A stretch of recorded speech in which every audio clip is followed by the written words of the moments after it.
Today I'm going to show you how to export images from a PowerPoint file or a PPT PPTX file. So I have a few PPT files here.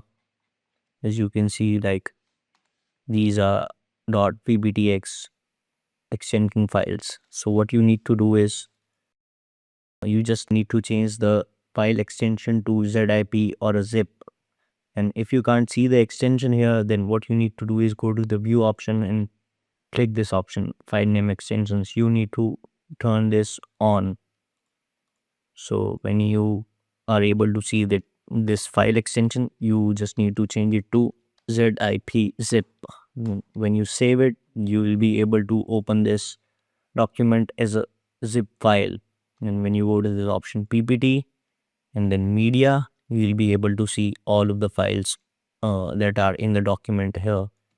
You can just copy them and paste them, and you'll be able to see all of the documents, all of the files, images that are in that document.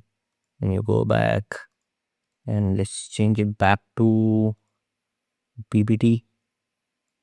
PPTX was the previous format. So when you change it and you open it, you can see like all of the documents that we exported